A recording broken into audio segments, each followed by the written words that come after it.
മുഖ്യമന്ത്രി സാനുമാഷിനെ കാണാൻ അദ്ദേഹത്തിൻ്റെ ഭൗതിക ശരീരത്തിൽ ആദരാഞ്ജലികൾ അർപ്പിക്കാനായിട്ട് മുഖ്യമന്ത്രി എത്തിയിട്ടുണ്ട്. അതിൻ്റെ ദൃശ്യമാണ് പ്രേക്ഷകർ ഇപ്പോൾ കാണുന്നത്. വിജയകുമാർ, ഇപ്പോൾ മുഖ്യമന്ത്രി പിണറായി വിജയൻ സാനുമാഷിന് അന്തിമോപചാരം അർപ്പിക്കാനായി കടന്നു വരികയാണ്. ഇരുവരും തമ്മിൽ വളരെ ഹൃദ്യമായ ഒരു ബന്ധമുണ്ടായിരുന്നു. മുഖ്യമന്ത്രി പിണറായി വിജയൻ എറണാകുളത്ത് വരുന്ന പല ഘട്ടങ്ങളിലും സാനുമാഷിനെ കാണാൻ സമയം കണ്ടെത്തിയിരുന്നു എന്നത് ഒരുപക്ഷേ നമ്മളെല്ലാവരും ഓർക്കുന്നുണ്ട്. എന്നും പുരോഗമന ആശയങ്ങളോടൊപ്പം നിന്നയാളാണ് സാനുമാഷ്, പ്രത്യേകം പറയേണ്ടതില്ലല്ലോ. എല്ലാ കാലത്തും ആ ഒരു ഹൃദ്യമായ ബന്ധം മുഖ്യമന്ത്രി പിണറായി വിജയൻ സാനുമാഷുമായി കാത്തു സൂക്ഷിച്ചിരുന്നു. നമുക്കറിയാം കേരളത്തിൻ്റെ ഒരു ബൗദ്ധിക തേജസ്സാണ് സാനുമാഷ്. അപ്പോൾ സാനുമാഷിന് അന്തിമോപചാരം അർപ്പിക്കാൻ കേരളത്തിൻ്റെ രാഷ്ട്രീയ, സാംസ്കാരിക, സാമൂഹ്യ പരിച്ഛേദം ഒന്നാകെ അവിടെ കൊഴുകിയെത്തുന്നതാണ് നമ്മൾ ഈ പകലിൽ, ഈ മണിക്കൂറിൽ കാണുന്നത്. അദ്ദേഹം ആരോഗ്യ പ്രശ്നങ്ങളെ തുടർന്ന് ചികിത്സയിലായിരുന്നു. ഇന്നലെ വൈകുന്നേരം ആണ് അദ്ദേഹം നമ്മളെ വിട്ടുപിരിയുന്നു. അദ്ദേഹത്തിൻ്റെ ദീപ്തമായ ഓർമ്മകളാണ് ഇനി നമ്മളെ നയിക്കുന്നത്. അത് കേവലം ഓർമ്മകൾക്കപ്പുറത്തേക്ക് യഥാർത്ഥത്തിൽ നമ്മളുടെ ഒരു ബൗദ്ധികമായി നമ്മളെ നയിച്ച അത്തരമൊരു തേജസ്സായിരുന്നു എക്കാലത്തും. എല്ലാവരുടെയും സാനുമാഷാണ്. അത് എല്ലാവരും സാനുമാഷ് എന്നാണ് അദ്ദേഹത്തെ സ്നേഹബഹുമാനങ്ങളോടെ വിളിച്ചിരുന്നത്.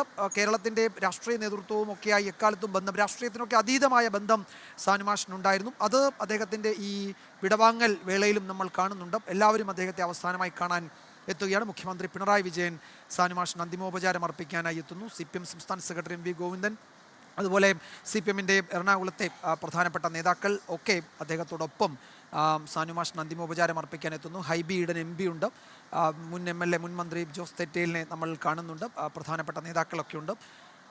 എനിക്ക് തോന്നുന്നു കൊച്ചിയിലെ പൗരാവലി. ഈ എഴുത്തുകാരുമായിട്ടൊക്കെ ഈ മുഖ്യമന്ത്രി ഒരു പ്രത്യേക ബന്ധം വയ്ക്കാറുണ്ട്. KP അപ്പൻ സാർ മരിച്ച സ്ഥലത്ത് കുറേ നേരം ഇദ്ദേഹത്തെ ഞാൻ കണ്ടു. ചോദിച്ചപ്പോൾ രാത്രി നിങ്ങൾ പരിസ്ഥിതി ചർച്ചകൾ നടത്താറുണ്ടെന്ന് പറഞ്ഞു. അപ്പോൾ ആഷ്മി, അപ്പോൾ സാനു മാസ്റ്ററുമായിട്ടും അദ്ദേഹം വളരെ അടുത്ത ബന്ധം കീപ്പ് ചെയ്തിരുന്നു. സൗമ്യ സാന്നിധ്യം അല്ലെങ്കിൽ നിലപാടുകളിൽ ക്ലാരിറ്റി, ഷാർപ്പ്. ഇപ്പോൾ പ്രായം ഏതെങ്കിലും തരത്തിൽ നമ്മുടെ നിലപാടുകൾക്ക് പ്രായം ബാധിക്കുന്നതല്ല.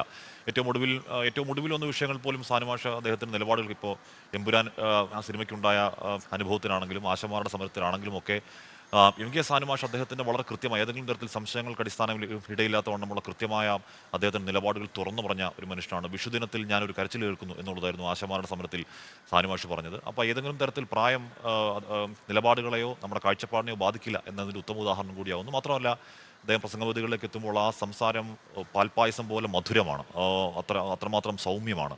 അപ്പോൾ അദ്ദേഹത്തിൻ്റെ ആ എഴുത്തുകൾ, അദ്ദേഹത്തിൻ്റെ ജീവചരിത്രങ്ങളുടെ അനേക പുസ്തകങ്ങൾ, അദ്ദേഹത്തിൻ്റെ എഴുത്തുകൾ, അദ്ദേഹത്തിൻ്റെ സാമൂഹിക വിമർശനങ്ങൾ, അദ്ദേഹം വേദിയിൽ പ്രസംഗിച്ച അങ്ങേയറ്റം സൗമ്യമായ സ്വരമാധുര്യമുള്ള ആ വാക്കുകളൊക്കെ കേരളത്തിൻ്റെ ഓർമ്മയിൽ അങ്ങനെ നിൽക്കും.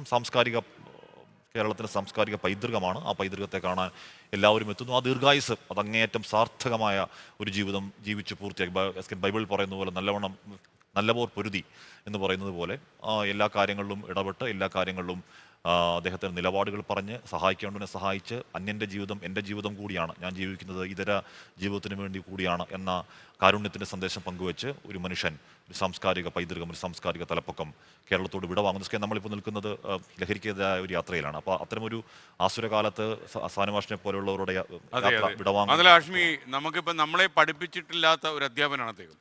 നമുക്കൊരു ഗുരു സാന്നിധ്യമാണ് ഉറപ്പായും. അതായത് കാണുന്നവർക്കെല്ലാം അദ്ദേഹം ഒരു വലിയ ഗുരുവായി മാറി, മഹാഗുരുവായി, വലിയ എഴുത്തുകാരനായി, സർഗത്തനായി ഇത്രയും കാലം, ഇത്രയും പതിറ്റാണ്ടുകൾ കേരളത്തിൽ ജീവിച്ചു. അദ്ദേഹം മരിക്കുമ്പോൾ അതൊരു വലിയ വിയോഗം തന്നെയാണ്. മലയാളിക്ക് സാനുമാഷിനെ പകരം വയ്ക്കാൻ ആളെയൊന്നും ഈ അടുത്ത നൂറ്റാണ്ടിലൊന്നും കിട്ടിയെന്ന് വരില്ല. ലോകത്തെവിടെയായാലും ഏത് സമയത്തും 24 വാർത്തകളും ഓഗ്മെന്റഡ് റിയാലിറ്റി പാക്കേജുകളും എക്സ്പ്ലെയിനറുകളും വിശദമായി കാണാൻ ഞങ്ങളുടെ YouTube ചാനൽ നിങ്ങൾക്ക് സബ്സ്ക്രൈബ് ചെയ്യാം.